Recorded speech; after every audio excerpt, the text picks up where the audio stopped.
உங்களோட கண்ணீர் என்னைக்கு உங்கள் உறவுகள், உங்கள் சொந்தங்கள், உங்களோட குழந்தைகள் உங்களை மதிப்பில்லாத மனிதர்களாக ஆக்குனார்களோ அன்றைக்கே உங்கள் வாழ்க்கையில் அத்தனையும் முடிஞ்சிடுச்சுன்னு நீங்கள் நினைக்கிறீங்க தானே? இந்த ஆடியோ மூலமாக அவங்க நினச்சது தப்பு அப்படின்னு ஒரு வாழ்வதற்கு ஒரு பெரிய ரகசியம் இதில் இருக்குது. நீங்கள் திறமையாக, சந்தோஷமாக, மகிழ்ச்சியான மனுஷராக வாழணும்னு இந்த உலகம் விருப்பப்படுது. அதற்கு நீங்கள் போதிய ஒத்துழைப்பு தருவது நிச்சயம் என்றால் உங்கள் வாழ்க்கையில் இது நாள் வரைக்கும் தலை குனிஞ்சு நீங்கள் நடந்தீங்க, இனி தலை நிமிர்ந்து நடப்பீர்கள். ஏன்னா சாயப்பாவோட ஆசை பெற்ற குழந்தைகள் நீங்கள் அனைவரும் எந்த தப்பும் எந்த பாவத்தையும் செய்யாதவர்கள். ஏதோ ஒரு விஷயத்தை நீங்கள் மனசில் வச்சுருக்கீங்க. அது எந்த விஷயன்றதையும் இந்த ஆடியோவில் தெளிவாக சொல்லியிருக்கோம். அந்த விஷயத்தை கலைச்சிட்டா உங்கள் வாழ்க்கையில் உங்களோட உறவுகள் அத்தனை பேரும் தலையில் வச்சு கொண்டாடுவாங்க. உங்கள் வாழ்நாட்களில் இத்தனை நாள் வரைக்கும் நீங்கள் எப்படி இருந்தீங்களோ அதை கடவுள்கிட்ட விட்டுடுங்க. இனி எப்படி இருக்க போகிறேன்னு கடவுள்கிட்ட சொல்லுங்கள். சாயப்பா ஓடோடி வந்து உங்கள் கைகளை பலப்படுத்தட்டும்.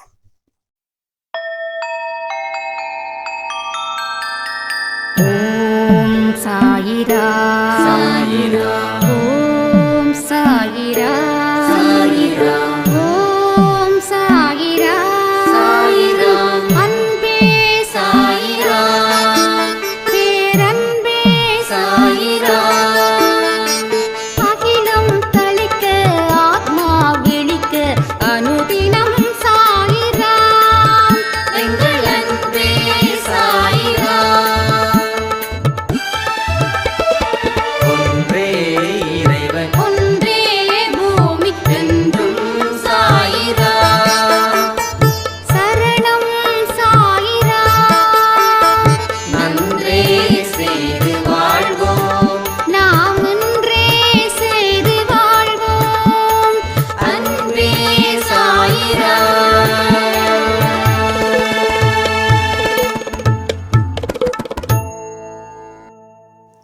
சாயிரா. என் உயிரின் உயிரானவர்களே, அனைவருக்கும் வியாழன் தின வாழ்த்துக்கள். மதிப்பு இல்லைன்னு சொல்லி நாம் கதறுறோம். சாப்பாட்டுக்கு வழி இல்லைன்னா கூட பிரச்சனை இல்லை, போட்டுக்க விதவிதமான துணி இல்லைனாலும் பிரச்சனை இல்லை. ஆனால் மதிப்பு இல்லாத வாழ்க்கையை நான் வாழ்ந்துக்கிட்டு இருக்கேன். ஒரு நிமிஷம் கூட என்னால் நிம்மதியாக வாழவே முடியல. என்னை எல்லோரும் குடும்பத்தில் இருந்து ஒதுக்கி வச்ச மாதிரி ஒதுக்கி வச்சிருக்காங்க. நான் அளவற்ற கண்ணீரும் புலம்பல்களும் புலம்பிக்கிட்டே இருக்கேன். எனக்கு இதில் இருந்து ஒரு பெரிய விடுதலை எப்படி கிடைக்கும்? நான் எந்த மாதிரி மனநிலையில் செயல்படணும்? சாயப்பா எனக்கு உதவி செய்கிறாரு அப்படின்றது எனக்கு நல்லா தெரியுது. ஆனால் அவர் உதவி செய்கிற அளவுக்காவது நான் என்னை எந்த மாதிரி தயார் செய்யணும், இதை பற்றி எனக்கு ஒரு ஆன்சர் பண்ணணும் அப்படின்னு மெயிலில் அனுப்பியிருந்தாங்க. இன்றைக்கி மனுஷங்களோட பிரச்சனையே இது ஒரு மிகப்பெரிய பிரச்சனையாக இருக்கு. இந்த உலகம் ஜெயிச்சவனை கொண்டாடுது, தோத்தவனை காலையில் போட்டு மிதிக்குது. இது உண்மை, இது 100% உண்மை. ஜெயிக்கிறவன் சொல்கிறத கேட்குது, தோக்குறவன் சொல்கிறத கேட்கல. அப்போ தோக்குறவன் சொல்கிறத கேட்கலன்றதை தாண்டி தோக்குறவனை இந்த உலகம் வெறுக்குது. வெறுப்பின் வெளிப்பாடு தான் நான் என்ன தப்பு பண்ண, என்ன செஞ்சேன், என்ன ஒரு மனுஷியாக கூட என்ன மதிக்கலையே அப்படின்னு ரத்த கண்ணீர் விடுறாங்க. ஸோ அவங்க சொன்ன மாதிரி சாப்பாட்டுக்கு வழினாலும் பரவாயில்ல, போட்டுக்க விலை உயர்ந்த துணிமணிகள் இல்லைனாலும் பரவாயில்ல, ஆனால் மதிப்பு இல்லாமல் மரியாதை இல்லாமல் எப்படி வாழ முடியுன்ற கேள்விகள் உங்களுக்குள்ளே இருக்கலாம். யாராக இருக்கலாம் இப்படிப்பட்ட சூழ்நிலைகளில் நானும் இருக்கேன் அப்படின்னு நினைக்கிறீங்களோ, வாழ்ந்துக்கிட்டு இருக்கீங்களோ, அவங்க கமெண்ட் பண்ணி ஒரு லைக் பட்டனை ப்ரெஸ் பண்ணி ஸ்டார்ட் பண்ணுங்கள் இந்த ஆடியோவை கேட்க. எல்லா விஷயத்துக்கும் சாயப்பாக்கிட்ட மருந்து இருக்கு. எப்பேற்பட்ட காயத்துக்கும் மருந்து இருக்கு, எப்பேற்பட்ட நோய்க்கும் மருந்து இருக்கு. அதை முதல்ல நம்பி உள்ள வாங்க. உடம்புல ஆயிரக்கணக்கான லட்சக்கணக்கான நோய்க்கு வேறு எங்கேயுமே போக வேண்டாம், ஒரே டாக்டர் அப்படின்னா அந்த டாக்டரை இந்த உலகம் கொண்டாடும். அதே போல தான் இங்கே இருக்கிற டாக்டராக இருக்கிறாரு நம்ம சாயப்பா. அதுக்கு நம்ம தனியாகவே டாக்டர் சாய்பாபான்னு ஒன்று 10 மணிக்கு அந்த பிரார்த்தனையை பண்ணோம். நிறைய பேர் பண்ணுறீங்க, நிறைய ரிசல்ட் பக்காவாக இருக்குதுங்க. ஸோ ரிசல்ட்டுக்கு பஞ்சமே இல்லை. முந்தானத்தை கூட கேன்சரில் ரொம்ப அஃபெக்ட் ஆனவங்க இந்த டாக்டர் சாய்பாபா அந்த ஒரு விஷயத்தை பார்த்து அந்த மன திடத்தோட சாய்ப்பா தன்னை காப்பாற்றுவார்ன்ற நம்பிக்கையோடு அவங்க ப்ரே பண்ண ஆரம்பித்ததுக்கப்புறம் நான் ரொம்ப ஆரோக்கியமாக இருக்கிற மாதிரி எனக்குள்ளே நான் ஃபீல் பண்ணுறேன் அப்படின்னாங்க. உண்மையான வார்த்தை. ஏன்னா நோய் தீருதோ தீரலைன்றது 2ஆம் பட்சம். ஆனால் உங்களுக்குள்ளே நீங்கள் ஆரோக்கியத்தை இருக்கிறத உணர ஆரம்பிச்சிட்டிங்கன்னா எப்பேற்பட்ட நோயோடு இருந்தாலும் நீங்கள் 100 வருஷம் நிச்சயமாக வாழலாம். 100% என்னால் ப்ரூஃப் பண்ண முடியும். நான் சின்ன வயசாக இருக்கும்போது எனக்கு தெரிஞ்ச ஒரு பாட்டி, அந்த பாட்டிக்கு அப்போவே கேன்சர். ஏன்னா புகையில ஜாஸ்தி போடுவாங்க, வயிற்றுல பாக்கு இதெல்லாம். ஆனால் அவங்க 90 வயசுக்கு அப்புறம் தான் அவங்க இறந்தாங்க. பட் அவங்க 40 வருஷம் கேன்சரில் இருந்தாங்க. 40 years. யோசிக்க முடியுதா? நினைக்க முடியுதா? ஏன்னா தன்னோட உறுதியான மனதிடத்தோடு அவங்க இருந்தாங்க. தன்னால் முடியும் அப்படின்னு நம்பிக்கையோடு இருந்தாங்க. அதனால் 91 இயர்ஸில் தான் அவங்க இறந்தாங்க. ரொம்ப ஆச்சரியமாக இருந்தது. ஆனால் அவங்க சொல்லும்போது அந்த காலத்தில் கேன்சருக்குன்னு பெரிய ட்ரீட்மெண்ட்ஸ் எதுவும் கிடையாது, இப்போ இருக்கிற மாதிரி அப்போ இல்லை. ஸோ யோசிச்சு பாருங்க. ஸோ அந்த மனதிடம் முதல்ல உங்ககிட்டேருந்து ஆரம்பிக்கணும். அந்த மருந்து இங்கே அன்பே சாய் குடும்பத்தில் அத்தனை பேருக்கும் இருக்குது. நீங்கள் நம்பிக்கையோடு வந்தீங்கன்னா இந்த இடத்துல ஒரு வெற்றியை நிச்சயமாக சாய்ப்பா அமைச்சு தருவார் நம்ம அன்பே சாயில். அப்போ உங்களோட காயத்துக்கு மருந்து இருக்குது. உங்களுக்கு இந்த நோய்க்கு உண்டான மருந்தை இப்போ நம்ம போட போகிறோம். ஃபஸ்ட்டு ஒரு விஷயத்தை புரிஞ்சுக்கோங்க. நீங்கள் உயர்வாகவும் நினச்சிக்க வேண்டாம், தாழ்ந்தவர்களாகவும் நினச்சிக்க வேண்டாம். இதுதான் ஒரு மனுஷனை மதிப்பில்லாமல் செய்யுது. நான் உயர்வானவன், நான் திறமையானவன், நான் வல்லவன், நான் நல்லவன், இப்படிப்பட்ட எண்ணங்கள் எந்த மனுஷனுக்கு எழுதோ அவன் தோக்குறான். 2வது, நானா திறமை இல்லாதவன், என் வாழ்க்கையில் எதையுமே நான் இதுவரைக்கும் சாதிக்காதவன், நான் உருப்படி இல்லாதவன், நான் எல்லா இடத்துலையும் தாழ்ந்து தான் போய்கிட்டு இருக்கேன், என் வாழ்க்கை இப்படி. இவனும் தோக்குறான். அப்போ அவனும் தோக்குறான், இவனும் தோக்குறான். தன்னை உயர்வாக நினச்சிக்கிட்டவனும் தோக்குறான், தான் உயர்வு இல்லாமல் இருக்கிறவனும் தோக்குறான். ஏன்னா இந்த 2 மனநிலை தான் ஒரு மனுஷனை ஆட்டி படைக்குது. ஒன்று உயர்வாக நினைப்பான், இல்லை தாழ்ந்து நினைப்பான். இந்த 2 டைப் ஆஃப் பீப்புள்ஸ் தான் இன்றைக்கி வேர்ல்டு ஃபுல்லாக நிறைய இருக்காங்க. பட் இவங்க அத்தனை பேரும் தோத்துக்கிட்டு தான் இருப்பாங்க. உங்களோட மதிப்பை இங்கே யாரும் குலைக்கலை, கெடுக்கலை. ஏன்னா யாராலையும் அது முடியாது. உங்களை நீங்களே அதற்கு தயார் செய்தால் மட்டுமே அந்த மதிப்பை இழக்க முடியும். அப்போ நீங்கள் சாதாரணமான நிலையில் இருந்து உங்கள் மனசை ஸ்டார்ட் பண்ணுங்க. இன்னைக்கு தான்ப்பா நான் பிறந்தேன், இனி தான் நான் கற்றுக்க போகிறேன் எல்லா விஷயத்தையும். இது எப்போ தெரியுமா இருக்கணும்? இன்னும் 10 வருஷம் கழிச்சு நீங்கள் சாதிக்க போகிறீங்க இல்லையா, அப்பையும் அதே தான் இருக்கணும். சாதிக்க முடியுமான்னு கேட்குறீங்களா? நான் தான் சொன்னேனே, எல்லாத்துக்கும் மருந்து போடக்கூடிய வைத்தியர் சாயப்பா ஆளினால். அவர் உங்களுக்கு மருந்து போட்டுட்டாருங்க. இப்போ அந்த மருந்து குணப்படுத்துமா குணப்படுத்தாதன்றது சாயப்பா கையில் இல்லை. அவரோட ஒட்டுமொத்த விஷயத்தையும் நம்மக்கிட்ட செஞ்சிட்டாரு.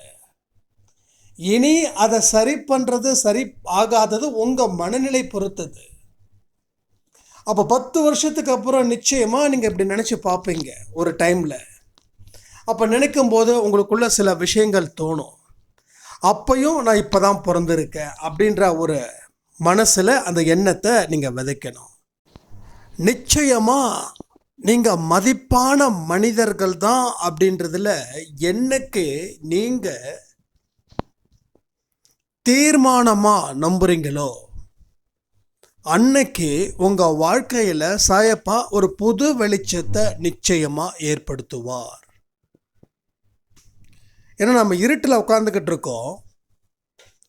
இருட்டில் உட்காந்துக்கிட்டு இருக்கிறதால இந்த உலகமே இருட்டுன்னு நம்ம நினச்சிக்கிட்டு இருக்கோம். இதுதான் எல்லா மனுஷங்களும் செய்யக்கூடிய மிகப்பெரிய தவறு. நீங்கள் ஒரு ரூமுக்குள்ளே இருட்டில் உட்காந்துருக்கீங்க. அந்த ரூமை தாண்டி வெளிச்சம் இருக்கு. ஆனால் நீங்கள் அந்த ரூமுக்குள்ளேயே உட்காந்துருக்கீங்க. உட்காந்துட்டு என்ன சொல்கிறீங்க அப்படின்னா, இந்த உலகமே இருட்டு, ரொம்ப இருட்டாக இருக்குது, பயமாக இருக்குது, இந்த உலகம் இப்படி தான் இருக்குது. இது எல்லாத்தையும் ரொம்ப தெளிவாக நீங்கள் சொல்லி சொல்லி அதையே நம்பிட்டீங்க. நீங்கள் சொல்லும் போதே சொல்கிறத நிறுத்தியிருந்தா நம்பியிருக்க மாட்டீங்க. நீங்கள் திரும்ப திரும்ப சொல்கிறீங்க, இந்த உலகம் இருட்டு இருட்டு இருட்டு, இப்படி தான் இருக்கும் இப்படி தான் இருக்கும் அப்படின்னு. ஆனால் அந்த இடத்த விட்டு நீங்கள் வெளியில் வரலை. திரும்ப திரும்ப ஒரு விஷயத்தை சொல்கிறதால நாம் அதுதான் உண்மைன்னு சொல்லி இந்த ஆழ் மனசு என்ன பண்ணோம், அதை நம்ப ஆரம்பிச்சிடும். ஆழ் மனசில் எந்தெந்த விஷயங்கள் இருக்குதோ அதுதான் உங்கள் வாழ்க்கை.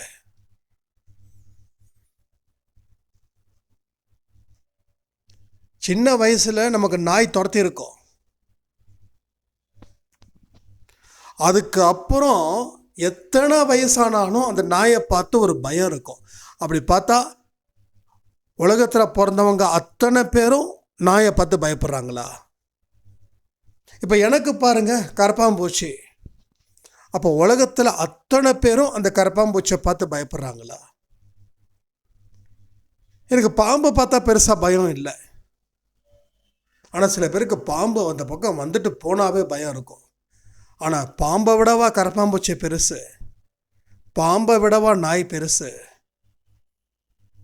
அப்போ ஒரு மனுஷனுக்கும் அவனோட ஆழ் மனசில் எந்த மாதிரியான விஷயங்கள் பயந்து நடுங்கி, இந்த கரப்பாம்பூச்சி நம்மளை அடிச்சிடும், இந்த கரப்பாம்பூச்சி நம்ம உடம்புக்குள்ளே பூந்துடும் அப்படின்னு நான் நினச்சிருக்கலாம். அது அவ்வளோ சீக்கிரம் இப்போ வரைக்கும் என்னால் மாற்ற முடியல. ஒரு 3 டேஸ்க்கு முன்னாடி கூட தண்ணி குடிக்க கிச்சன் ரூம் பக்கம் நான் போகிறேன். ஒரு 12-1 மணி. எப்பயுமே நம்ம வீட்டில் கரப்பாம்பூச்சி நிச்சயமாக இருக்காது. ஆனால் இந்த கொஞ்சம் அவுட்ரு ஏரியா அப்படின்றதால இந்த காற்றுல வரும் போகும் போல் இதை 1-2 இருக்கும். என் காலில் போகுது கடற்கடை. என்னடா அது கரப்பாம்பூச்சி, அப்படியே உடம்புலாம் செலுத்துடுச்சு.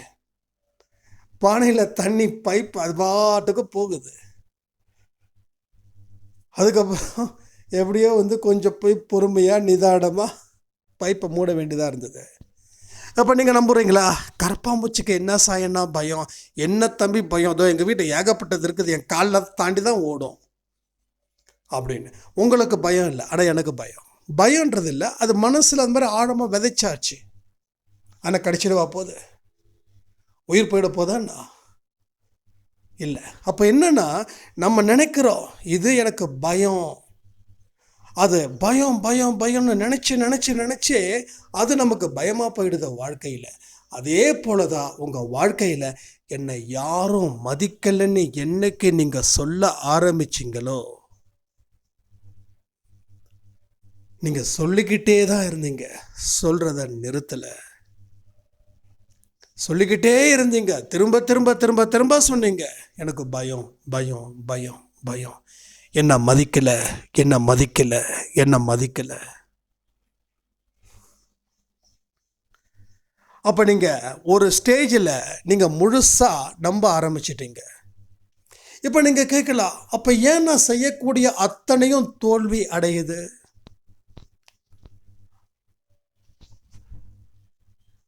இப்ப நான் மதிப்பானவன் அப்படின்னா, அப்ப நான் ஏன் செய்யக்கூடிய அத்தனை விஷயம் தோல்வி அடையுது? பதில் சொல்றீங்களா யாராவது? நான் மட்டும் பேசினா போதுமா? நீங்களும் பேசணும்ல. நீங்க திறமையானவர்கள், மதிப்பானவர்கள். அப்போ ஏன் நான் செய்யக்கூடிய விஷயங்கள் தோல்வி அடையுதுன்னா, ஒரு விஷயம் நல்லா புரிஞ்சுக்கோங்க. நீங்க எப்போ உங்களை மதிப்பில்லாத மனுஷன், எதுக்கும் பிரயோஜனம் இல்லைன்னு நீங்க நினைச்சீங்களோ, உங்க ஆழ் மனசு நினைக்க வச்சதோ, அதுல இருந்து உங்க எந்த செயல்களை செய்யும் போதும் உங்களுக்கு கவனத்தை எங்கேயோ விட்டுட்டு நீங்க இங்க செய்றீங்க. அதனாலதான் சின்ன விஷயமும் பெரிய விஷயமும் அத்தனையும் தப்பு தப்பாவே நடக்குதுங்க. எல்லா விஷயங்களும் எதிரும் புதிருமா நடந்துகிட்டே இருக்குது. எல்லா விஷயமும் ஒன்று இல்லை, ரெண்டு இல்லை, லட்சம் விஷயங்கள் எதிரும் புதிருமாக நடந்து கொண்டிருக்கிறது.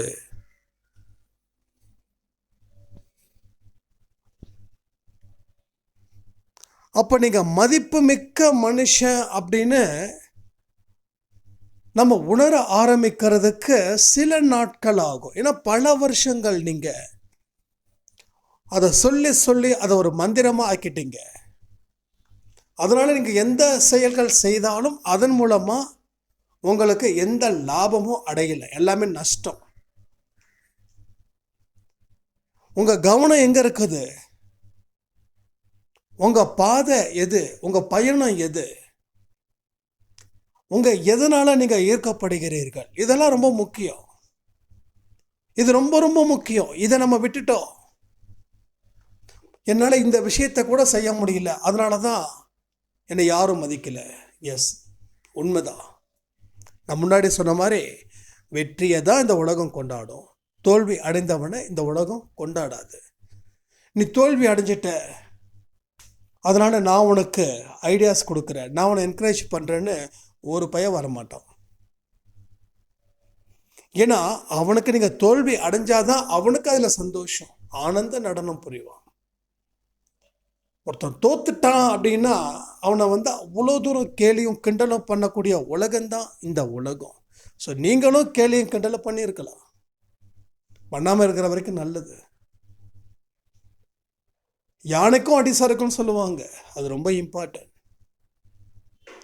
அப்போ அடுத்தவங்க தோல்வி அடைஞ்சிட்டா நீங்க வேணா அவங்களுக்கு ஆறுதல் பண்ணலாம், ஆனால் உங்களுக்கு அந்த மாதிரி ஆறுதல் எனக்கு ஏன் கிடைக்கல அப்படின்னு நினைச்சு கவலைப்படக்கூடாது. ஏன்னா உங்களை மாதிரி உலகத்துல 10 பேர் தான் வச்சுக்கோங்க, 10 பேர் தான் இருக்காங்க. அந்த 10 பேர் எங்க இருப்பாங்க? ஒரே தெருவில் இருப்பாங்களா? இந்த உலகத்துக்கு ஒவ்வொரு நாட்டுக்கு ஒருத்தன்னா கூட 10 பேர் தான் தேடுறான். அப்போ உங்க வாழ்க்கையில நீங்க மதிப்பு மிக்க மனிதர்களா மாறணும்னா நீங்க மதிப்பானவர்களை நீங்க நம்பணும். முதல்ல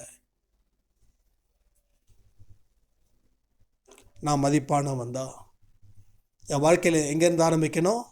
இன்னைக்கு தான்ப்பா நான் பிறந்தேன், இன்னைக்கு தான் நான் கற்றுக்கிறேன்.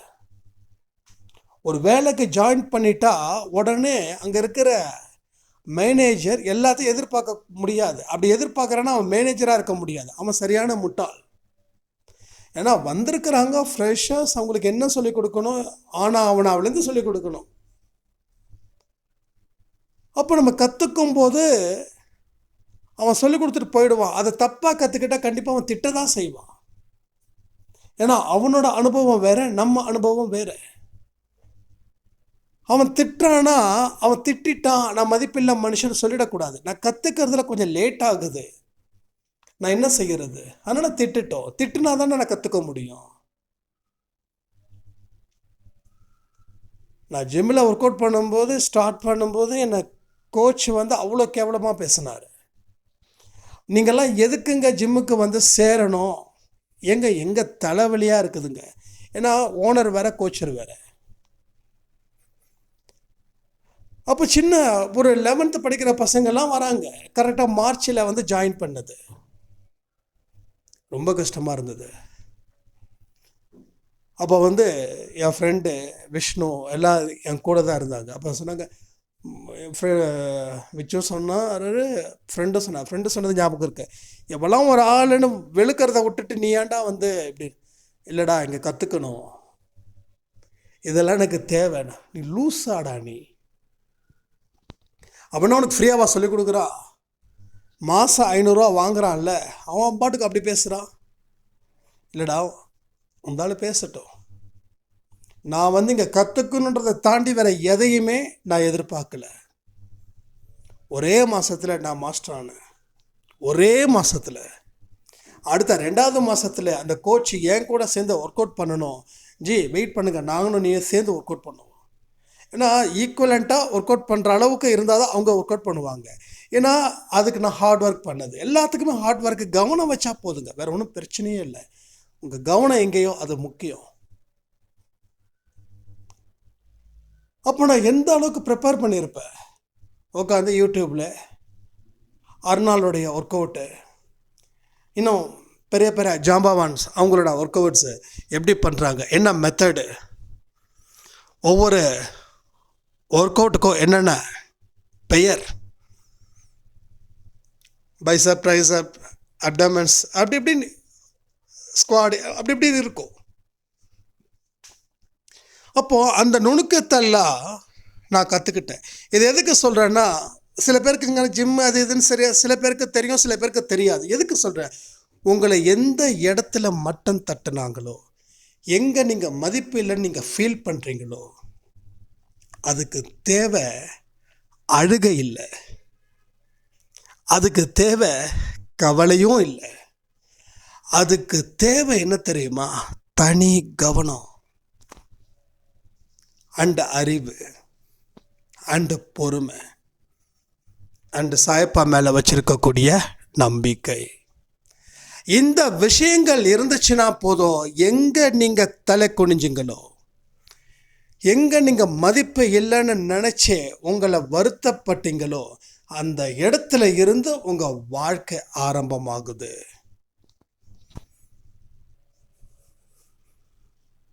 இப்போ எனக்கு ஒரே மாதத்தில் நான் வந்து அந்த ஜிம்முக்கு மாஸ்டர்னு சொல்லி கூப்பிட்ற அளவுக்கு, என் பேர் சின்ன மாஸ்டர் சொல்லுவாங்க, சின்ன மாஸ்டர் அப்படின்னு.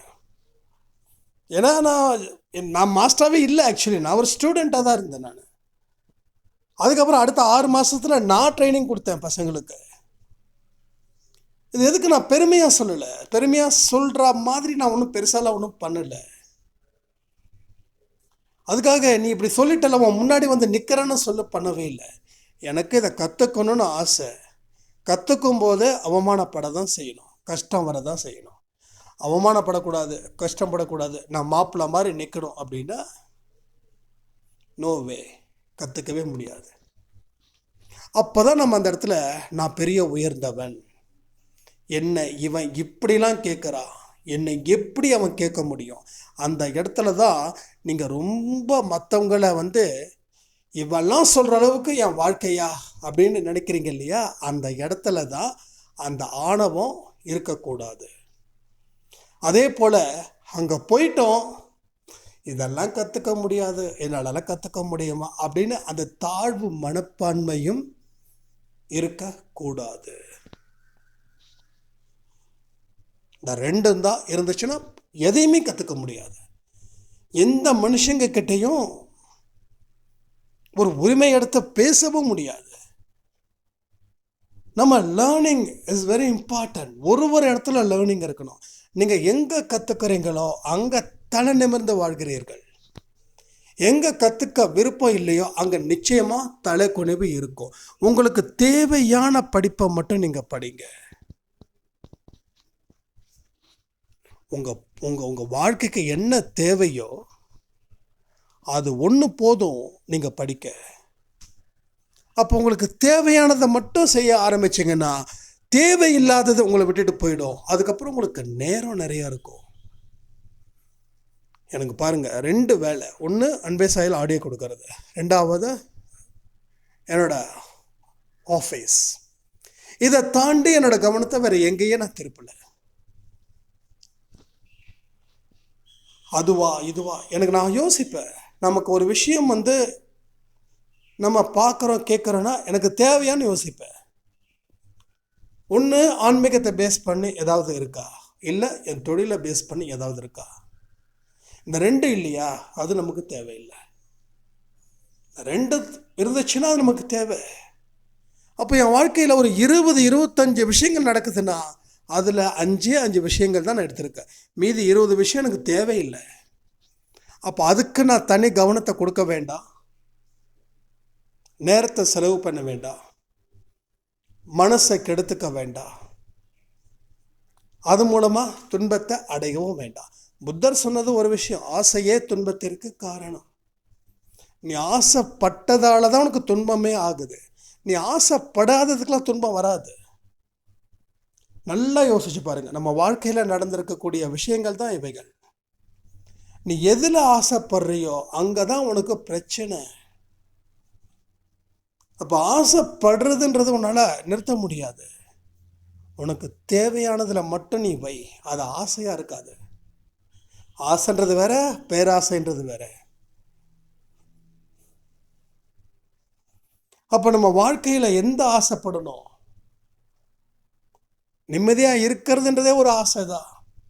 நீ நிம்மதியாக இருக்கணும்னா உன்னுடைய தேவையில்லாத விஷயத்தை நினைக்காத, பார்க்காத, செய்யாத.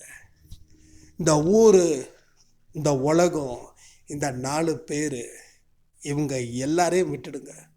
இந்த ஊர், உலகம், இந்த 4 பேர். இந்த ஊர் என்ன சொல்லும், இந்த உலகம் என்ன சொல்லும், இந்த 4 பேர் என்ன சொல்லுவான்னா அவங்களுக்கு அதான் வேலை. அவங்களுக்கெல்லாம் நீங்கள் பதில் கொடுத்துக்கிட்டே இருந்தீங்கன்னா உங்கள் வாழ்க்கையை நீங்கள் எப்போ வாழ முடியும்? வாழ்வதற்கு உண்டான நேரம் இருக்கா? ஸோ இதுக்கு முன்னாடி இந்த யுகத்தில் ஒரு மனுஷன் 800 வருஷம் வாழ்ந்தான். இதுக்கு முன்னாடி கலியுகத்துக்கு முன்னாடி இருக்கிறதுல 800 years. அதுக்கு முன்னாடி இன்னும் அதிகம். இதெல்லாம் எனக்கு நம்ப முடியுதா உங்களால்? சத்தியமாக நான் நம்பலை. ஆனால் இருக்குன்னு சொல்கிறாங்களே. 800 வருஷம். ஆனால் நாம் 80 வருஷத்துலேயே முடிக்கணும். 800 வருஷம் எங்கே, 80 வருஷம் எங்கே? 800 வருஷம் இருந்துச்சுன்னா 400 வருஷம், 500 வருஷம் நம்ம விருப்பம் போல் இருந்துக்கிட்டு அதுக்கப்புறமா கொஞ்சம் ஷார்ட் பண்ணலாம். ஆனால் இப்போ என்ன பண்ணுறோம்? இந்த 80 வயசுக்குள்ளே எல்லாம் முடிச்சிடணும். 80 கூட இல்லை, 70க்குள்ளே முடிச்சிடணும். ஏன்னா 70 வரைக்கும் தான் நல்ல ஹெல்த்தியாக இருக்கிற பாடிக்கு சொல்கிறேன், எல்லா பாடிக்கும் தான் சொல்லலை. ஸோ ஹெல்த்தியான பாடி 70 வயசு வரைக்கும் நடமாட்டம் ஜாஸ்தியாக தான் இருக்கும். ஏன்னா 40-45லேயே மூட்டு வலி, கை வலி, கால் வலி. இப்போ இவங்க நான் உழைக்க போகிறேன்னு சொல்லி கிளம்புனாங்கன்னா, ஒரு நாள் உழைச்சாங்கன்னா அடுத்த 10 நாளுக்கு அவங்களுக்கு பிரச்சனை ஆகும். இது நடக்குது. ஸோ நல்ல பாடி, நல்ல மைண்டு, இந்த 2த்தையும் கோயில் மாதிரி வச்சுக்கணும். நம்ம உடம்பு மனசு, எவன் ஒருத்தன் கோயிலுன்னு நினைக்கிறானோ அவனோட உடம்பை அழகாக பார்த்துப்பான், மனசை அழகாக பார்த்துப்பான். இது நமக்கானது, எனக்கானது, என்னோட சக்தி, என் திறமை, என் வளம், என்னோட வளமை. நான் உதவி செய்யறதுன்னா வேணும்னா இந்த 2 விஷயமும் ஒரு மனுஷனுக்கு ரொம்ப ரொம்ப ரொம்ப ரொம்ப இம்பார்ட்டன்ட். இது இல்லைன்னா எதுவும் இல்லை. சுவர் இருந்தால் தான் சித்திரம் வரைய முடியும். உடம்பு இருந்தால் தான் உழைக்க முடியும். உடம்பு நல்லபடியாக இருந்தால் தான் மனசு ஒத்துழைக்கும். இதெல்லாம் புரிஞ்சுக்கிட்டு நல்ல வாழ்க்கையை வாழுவோம், சாதிப்போம். நாம் திறமையான மதிப்பான மனிதர்கள் அப்படின்னு நம்ம உணர்ந்து செயல்படுவோம்னு சொல்லி இந்த ஆடியோவை நான் முடிக்கிறேன். ஜெய் சாய்ராம்.